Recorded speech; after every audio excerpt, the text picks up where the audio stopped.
कुछ लोगों ने उनके साथ गद्दारी नहीं की होती तो शायद हमारा देश आज 75वीं वर्षगांठ नहीं मना रहा होता स्वतंत्रता की, बल्कि 175वीं वर्षगांठ मना रहा होता। हम 100 साल पहले ही और आजाद हो चुके होते। कि उसूलों पे आंच आए तो टकराना जरूरी है और जिंदा हो तो जिंदा नजर आना जरूरी है।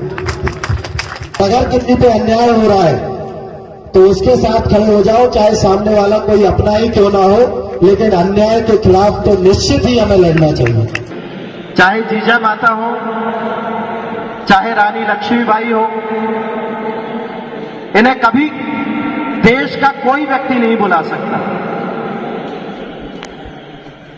रानी लक्ष्मीबाई भी हमारे पास झांसी की ही थी और उनके शौर्य के बारे में भी हम सभी जानते हैं। और हम ये भी जानते हैं कि अगर कुछ समय कुछ लोगों ने उनके साथ गद्दारी नहीं की होती तो शायद हमारा देश आज 75वीं वर्षगांठ नहीं मना रहा होता स्वतंत्रता की, बल्कि 175वीं वर्षगांठ मना रहा होता। हम 100 साल पहले ही और आजाद हो चुके होते। अभी कुछ दिन पहले का एक वीडियो मैं देख रहा था। मैं क्षमा चाहूंगा, हमारा जो मंच है वो राजा और महाराजाओं दोनों से जुड़ा है। मैं भी जुड़ा रहा था। वो कहेंगे तू क्या जुड़ा नहीं था? मैं भी वर्षों वर्ष तक पीढ़ियों से जुड़ा रहा।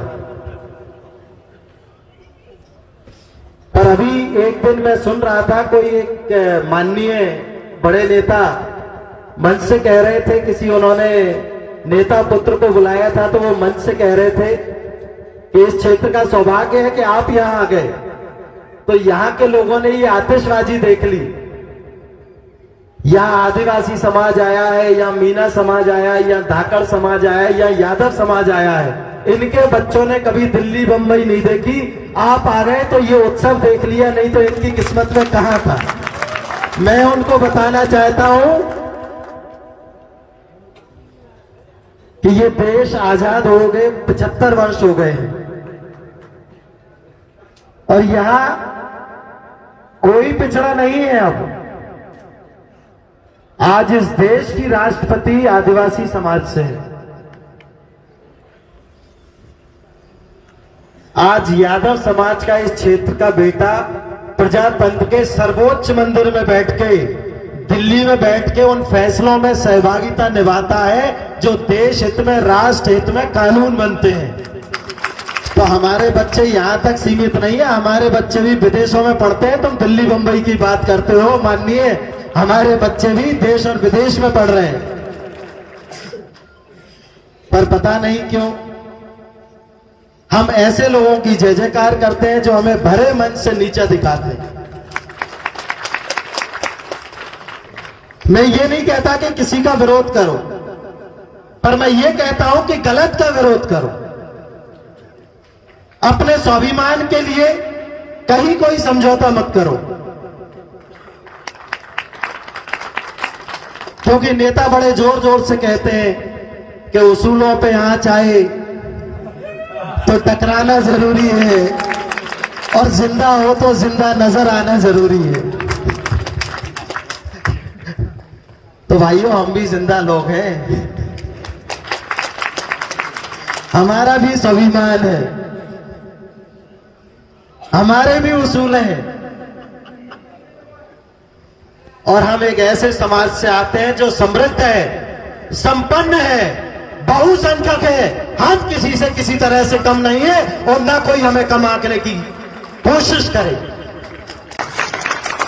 और निश्चित ही मैंने ये देखा है, जहां जहां हमारे समाज के 4 परिवार भी होंगे, वो गांव पूरा, चाहे आदिवासियों का हो चाहे किसी अन्य समाज का हो, लेकिन हमारे संबंध उन सबसे बहुत अच्छे होंगे। तो उन्होंने कहा, एक तो आप बहुसंख्यक हो और आपका अगर एक एक व्यक्ति 4-4 वोट ही लाएगा तो आप तो कमाल कर दोगे। तो हमने ये सोच के आपको टिकट दे दिया। तो वाकई में यादव समाज एक ऐसा समाज है जो ना सिर्फ अपने बारे में सोचता है, बल्कि जितना दूसरों के लिए किया जा सके उतना दूसरों के लिए करने में भी विश्वास रखता है।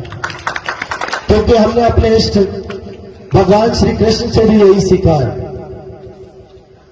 कि दोस्ती करो तो ऐसी करो कि चाहे खुद को कष्ट हो लेकिन दोस्त को कष्ट नहीं होना चाहिए।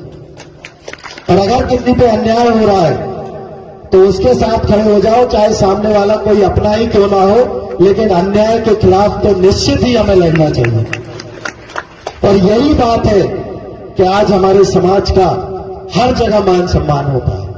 और भाइयों, मैं तो आप कोटि कोटि प्रणाम करूंगा। लाइट भी कहो साजिश हो चली गई, कोई बड़ी बात नहीं। वाकई में आपने 2019 में जो इतिहास रचा है वो वाकई ऐसा काम हुआ है जिसके बारे में कभी कोई कल्पना नहीं कर सकता था। और उसका एहसास मुझे तब होता है जब मैं अन्य प्रदेशों में जाता हूं और वहां अपने समाज बंधुओं से मिलता हूं या अन्य समाज के लोगों से मिलता हूं, तो उनके जो भाव रहते हैं, जिस भाव से वो मेरे से मिलते हैं, वो यही ढूंढते हुए आते हैं, कहां है वो यादव साहब जिन्होंने इतने बड़े व्यक्ति को हराया था, कहां है वो यादव साहब।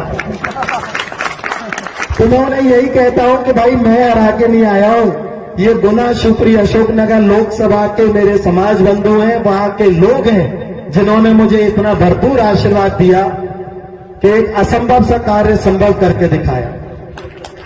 और वाकई में कई समाज बंधु तो ये कहते हैं, भाई साहब हमें पता था कि अगर ये असंभव काम कोई करेगा तो यादव ही करेगा, इसलिए आप जीत के आ गए। तो आप सबने तो मुझे इतना आशीर्वाद दिया है, एकजुटता का जो परिचय आपने 19 में दिया था, मेरा तो आपसे आग्रह होगा, क्योंकि ये हकीकत है भाइयों। मैं सांसद बना हूं, मेरा सौभाग्य है कि मुझे देश के अन्य कोनों में जाने का अवसर प्राप्त हुआ, कई सामाजिक कार्यक्रमों में भी जाने का मुझे सौभाग्य मिला। पर हमारा जो क्षेत्र है, ये एक बहुत बड़ी विडंबना है कि हम राजा और महाराजा के बीच में फंसे हैं। उसके बाद भी मैं आप लोगों को प्रणाम करता हूं, आपकी हिम्मत की दाद देता हूं। जितने हमारे वरिष्ठ लोग यहां बैठे हैं, राजा महाराजाओं के क्षेत्र में होकर भी यहां का इतिहास भी हमारा कम नहीं रहा है। हम जिला पंचायत अध्यक्ष भी बने कईयों बार, विधायक भी बने, मंडी अध्यक्ष भी बने, कई हमने पद लिए। ये आपके लिए बहुत मैं साधुवाद देता हूं, क्योंकि किन परिस्थितियों में इन लोगों ने लड़ाई लड़ी है। क्योंकि मैं भी एक राजनीतिक परिवार से आता हूं और बचपन से मैंने देखा है, क्योंकि ये राजनीति है। और अभी हमारे मऊ वाले एसडीओ साहब ने बताया कि राजनीति एक ऐसी चीज है जो सभी तालों की चाबी है। क्योंकि भाइयों, आज का दिन मैं ये कह रहा था, मेरा सौभाग्य है वो इसलिए है कि आज मैंने मेरे कई भाई बहनों का सम्मान किया। यहां काम चाहे छोटा हो या बड़ा हो, लेकिन वो समाज का नाम रोशन कर रहे हैं, क्षेत्र का नाम रोशन कर रहे हैं। लेकिन इन सब को भी आगे बढ़ाने के लिए राजनीति जरूरी है। राजनीति में आपका प्रतिनिधित्व जरूरी है, क्योंकि अगर राजनीति में आपका प्रतिनिधित्व नहीं है, आपका व्यक्ति नहीं बैठा है, तो आपका और हमारा उसी तरह शोषण होता रहेगा जो देश आजाद हुआ था तब से आज तक होता आया है।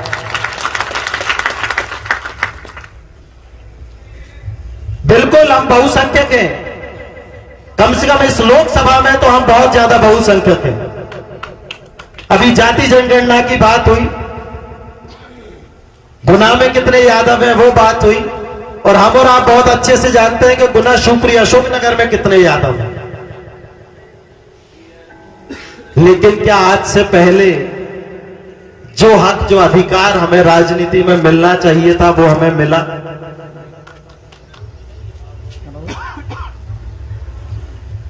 पर भाइयों, मुझे खुशी है